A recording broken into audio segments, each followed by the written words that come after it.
Well,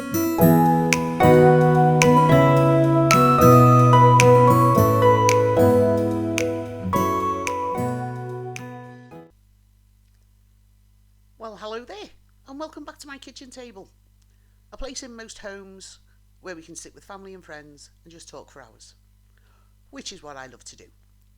Talk for hours, that is. Right, let's see where we're off to today. Well, I'm not going to have to travel far, but I think it might be a bit of a trip for some of you guys. We're off to Liverpool. Liverpool is the 5th largest city in the United Kingdom, or UK as you may know it, although that changes depending on where you get your information from. It's notably the only city in the world with 2 cathedrals. Don't argue, it's not worth it, it's a fact. Sitting at the mouth of the River Mersey, we have about 1 million residents, and you can add 500,000, maybe more, onto that during term time when the students actually flock to the 4 universities that call this city home. People born in Liverpool are called Scousers. I'm a Scouser, and so is this guy. Or so is this guy, I should say, because he's still alive. Robert Maudsley.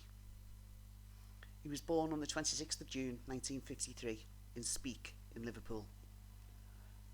At the start of his life, he was the youngest of 4 children, born into an unhappy, cruel and neglectful home. The 3 older children and a 6-month-old Maudsley were removed from their parents by social services due to neglect. They spent almost 9 years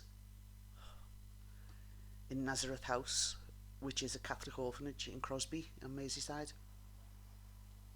Nazareth House orphanages were right the way across the whole of the UK,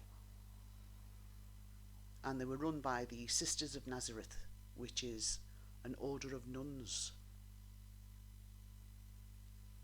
There's been many stories about Nazareth homes, but one in particular came to mind when I started doing the research on this, and it's the heartbreaking but inspiring story of a young girl who suffered at the hands of the nuns at Nazareth House Convent in Northern Ireland, which of course is part of the UK. Frances Riley and her sisters were abandoned by their mother outside Nazareth House in Belfast.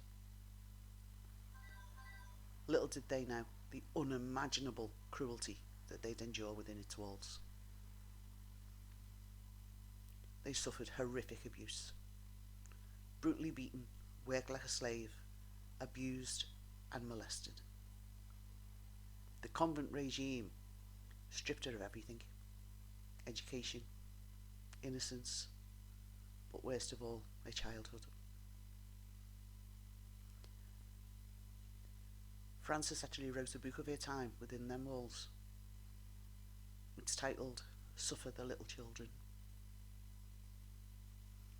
and it gives a very well written depiction of the horrors inflicted on innocent children by the supposed vessels of virtue, the nuns.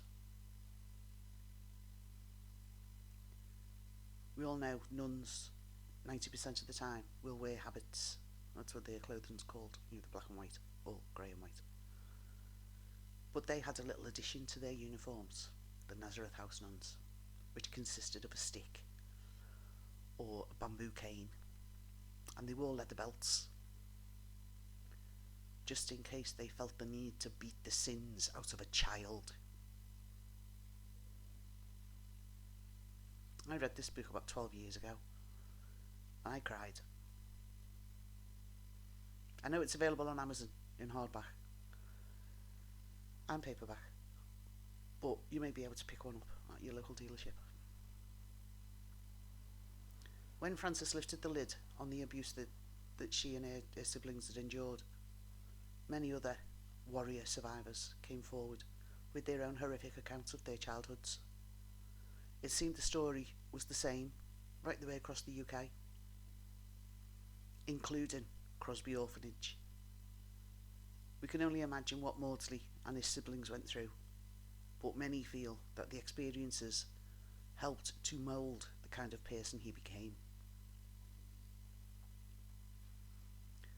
One of the Maudsley boys actually gained the interest of a couple who wanted to adopt him. Over the 8 years in care, their parents were total strangers. They visited, should we say, sporadically, i.e. when they could be asked. And they showed no interest in their welfare whatsoever. Until this point. No one's gonna raise a child of mine. Okay for them to be in the orphanage with the nuns, but no, he wasn't going to be taken by another family. So at the age of 8, Maudsley and his 3 siblings were awarded back to their parents, who were total bloody strangers. And the reason that they hadn't visited more often is because they were busy having another 8 children. So these 4 siblings were being taken by total strangers from the only place they knew as home to a house with another 8 kids in, who they didn't know. The mother was the kind of person who could sit and ignore the screams of a child being beaten and tortured by their father. For some reason, the father took an instant dislike to one of the boys. It was Robert. He was subjected to a routine of physical abuse from his father. The children were often locked in their rooms. You can't call them bedrooms because there was no beds. They slept on the floor. And they were fed very little, not so often.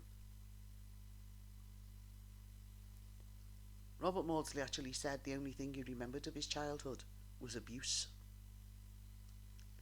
In particular, he remembers being locked in a room and being kept there for the sole purpose of being attacked by his father 4 to 6 times a day, every day, for over a year. One sadistic bastard. The children were actually sent out to steal. In particular, to steal lead off church roofs. If they got caught, they got beaten. If they didn't bring enough back, they got beaten. If they didn't want to do it because they didn't want to get into trouble, they got beaten. And for every child that was beaten, Robert was beaten too. So if 2 children got beaten by their father, he then went and gave it to him twice as bad. This was until he was removed from their care by social services and placed into foster homes. Lots of foster homes. His parents told the other children that he was dead.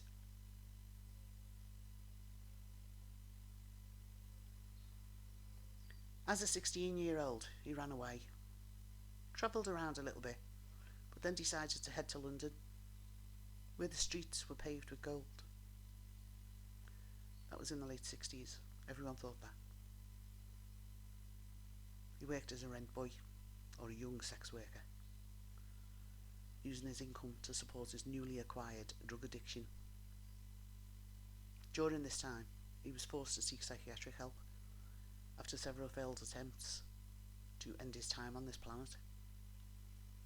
He told doctors that he could hear voices telling him to kill his parents, and later on he was actually quoted as saying, "If I had killed my parents in 1970, none of these people would have died." I don't think he could guarantee that. He also said, "If I had killed them, then I would be walking around as a free man without a care in the world." Well, he wouldn't, because he'd been done for a double murder and he'd probably got a whole life tariff. So,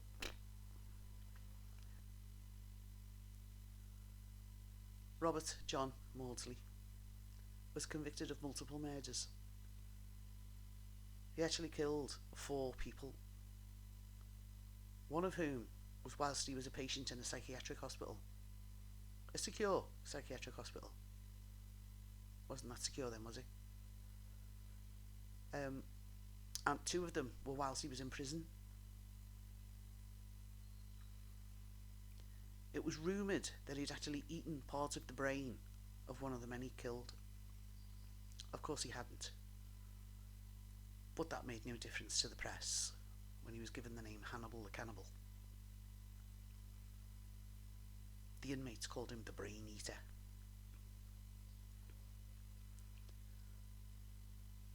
National newspapers were advised that the allegations were untrue, according to the post-mortem report, but they took no notice, and it stuck with him.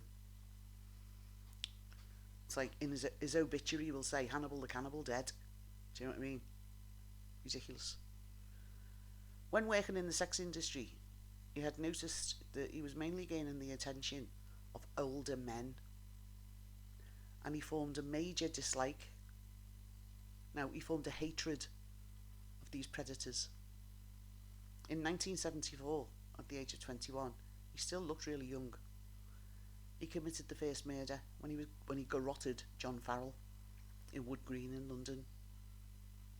Farrell had actually picked Maudsley up for sex in an arcade known to be frequented by homosexuals looking for a hookup or a hookup. The story came out after that.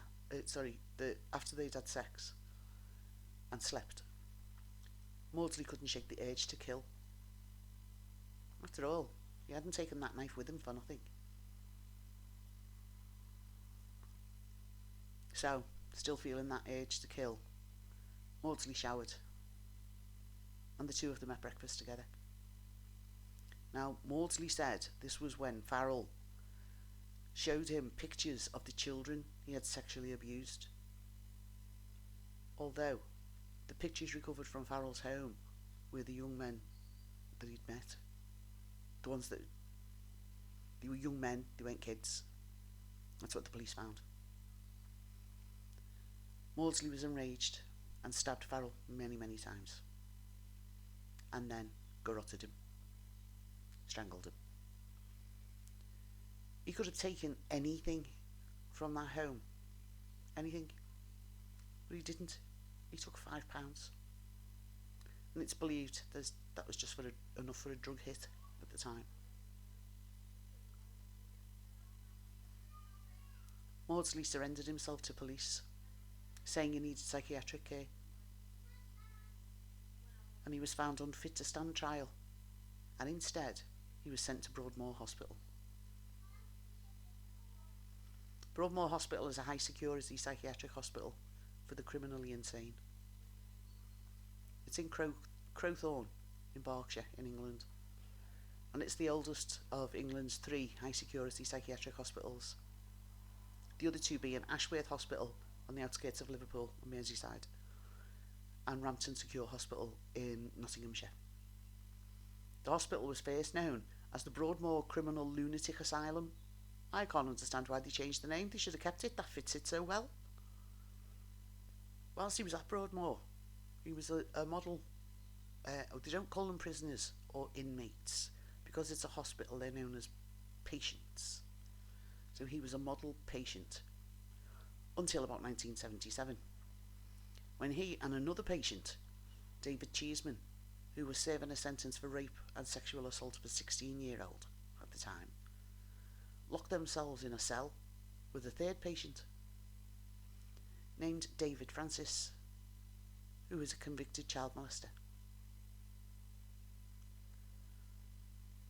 The attack was claimed to have been in revenge for a homosexual assault on one of their friends. But any excuse, eh? They tortured him to death over 9 hours, eventually holding up his body at the peephole for the staff to see that he was dead. There was no way for the prison officers to get in there. The door was locked, it was bolted and whatever they do with it, barricaded and all that good stuff. So this guy, it's his brain that he was supposed to have eaten. But what actually happened was that he'd used a broken plastic spoon, the handle of the spoon, which is quite strong, and he'd shaped it to a point, and they'd used that to stab and torture him. After breaking open his head by smashing it up against the wall and the floor, Maudsley rammed the spoon into his ear, and it was leaked to the press by a member of staff. I don't know whether it was an officer or an orderly or what. That he was found with a spoon sticking out of his skull. Ta-da! The press put two and two together and come up with like 72, like they always do. And that's when he became labelled as Hannibal the Cannibal.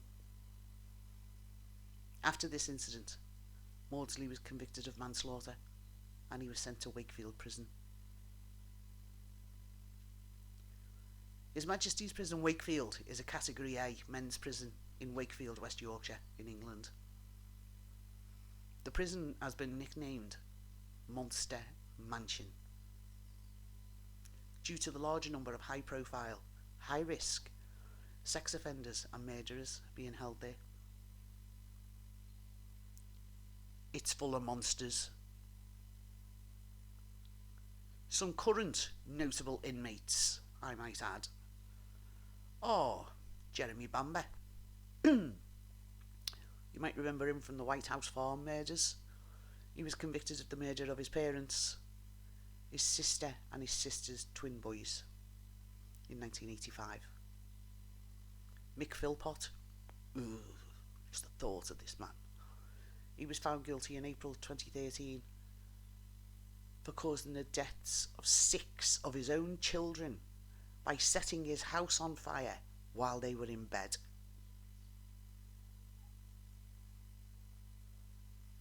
Damien Bendall, sentenced to a whole life order for admitting to murdering his pregnant partner, her 2 children aged 11 and 13, and a school friend of one of the children also aged 11.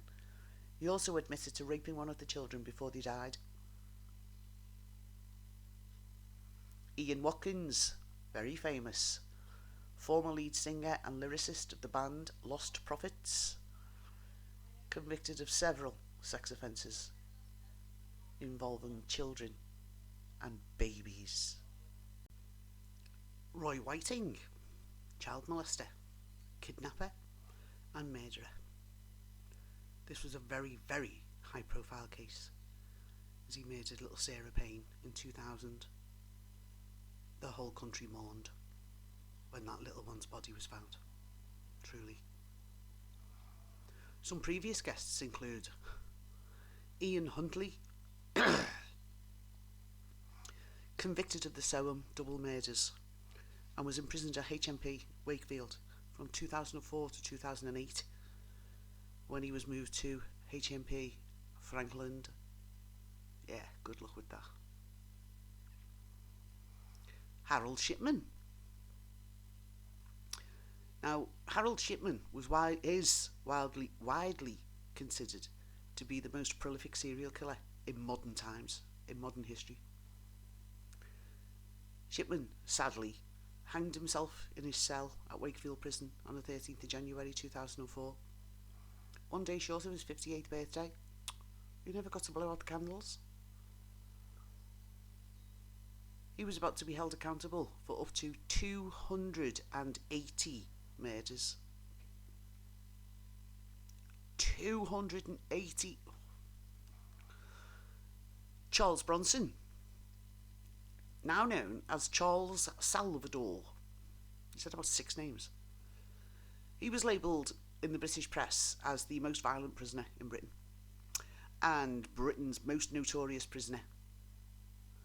He was originally imprisoned for 7 years for armed robbery. That was in 1974. But due to attacks on guards, attacks on inmates, etc., at one point trying to strangle a prison governor, he's now serving a life sentence. He was released in 1987 and he was arrested in 1988 and returned. But that's the only time he's been out in 50 years. 50 years. He's a very, what's the word I'm looking for? Enigmatic young man. No, He's not young anymore, like, but, you know, man. If you've seen the film with Tom Hardy in it, you'll know what I mean. He's very big and loud and proud and, you know, all that kind of stuff. And he's very big on quotes. He writes these things. He doesn't quote other people, he writes them. And this is actually one of my favourites from him. I'd been certified mad because of my violence. I was still violent, and they were now certifying me as sane. Where is the sanity in that? Isn't the system just crazy? He was denied parole and an open prison move, which is what he'd asked for, in 2023, and it is actually thought that he will never be released. Right, back to our subject. Robert Maudsley disliked the transfer to Wakefield, and he made it very clear that he wanted to return to Broadmoor. In 1978, Maudsley killed 2 fellow prisoners at Wakefield Prison in one day. He did set out to get 7. How he came up with his numbers, no one knows. But he set out to kill 7, but he got 2. His first victim was Salney Darwood, imprisoned for killing his wife. At the time, Darwood had been given Maudsley French lessons, although I don't know what he thought he was going to do with them, like. Maudsley invited Darwood to his cell, where he garroted him and stabbed him and then hid him under his bunk. He then attempted to lure other prisoners into his cell, but they all refused. I think there might have been a foot sticking out or something like that, you know. Maudsley then prowled the wing, hunting for a second victim, when he spotted William Roberts lying on his own bunk. And he stabbed him to death as he was lying on his own bunk. He hacked at Robert's skull with a makeshift dagger and then struck his head against the wall and floor multiple times. Maudsley calmly walked into the wing office, placed the dagger on the table, and told the staff that the next roll call would be too short. He was sentenced to life imprisonment with the recommendation that he never be released. He's 71 at the time of the making of this video. He's been in solitary confinement in a bulletproof glass cell since 1983, over 40 years. For over 12 years, he went without a haircut because none of the prison barbers were actually willing to go into his cell. I would actually call that cruel and unusual punishment. The Twisted Killer is kept in a specially designed and built bulletproof underground box, measuring 18 foot by 14 foot, and he's kept in there for 23 hours a day. And this box is in the basement of Wakefield Prison. He is guarded by 4 prison officers whenever he leaves his box, like going for exercise, going to see the governor, whatever, going for a shower, because he's got no shower in his box. He actually holds the world record for most consecutive days in solitary. I don't really know if that's something to be proud of. I wouldn't say so.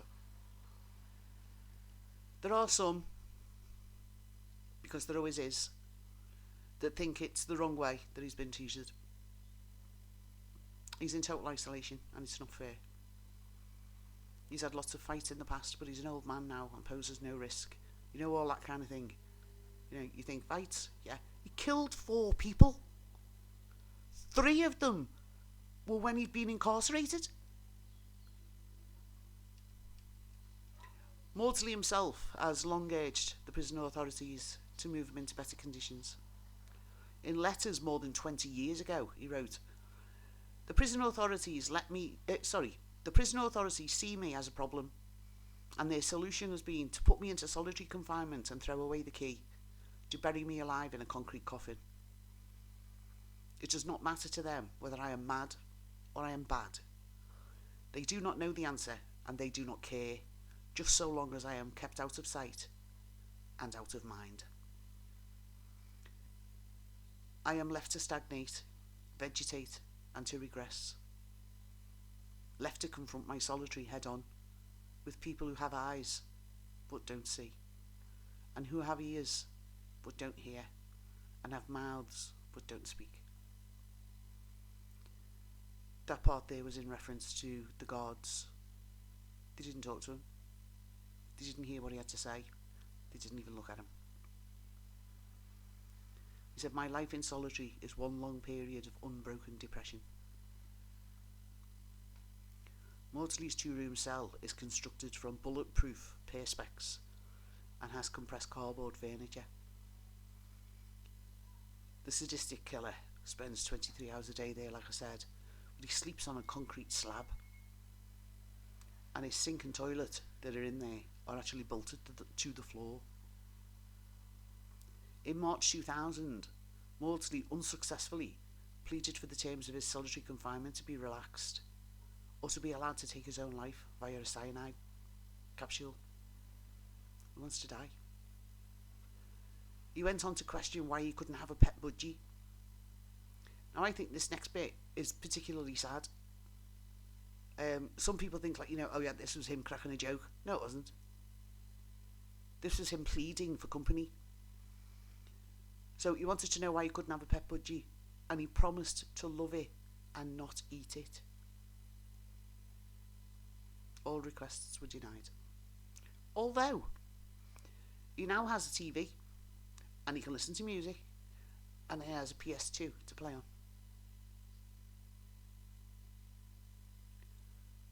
After approximately 3 years in the 90s of mental health treatment at Pankhurst Prison on the Isle of Wight, he was inexplicably returned to Wakefield. No notice, he just went over, got him, brought him back. But recently, he's gained the ability to own his surroundings. Instead of treating it as imprisonment, he now classes it as his safe place. And it's his safe place where he's going to die. Thank you so much for allowing me to tell you this story. If you found it interesting, please hit the like button and subscribe. It's free to do so. Don't hold back. And please, remember this. Life is a mirror. Smile at it, and it smiles right back. I've been Sue, TTFN.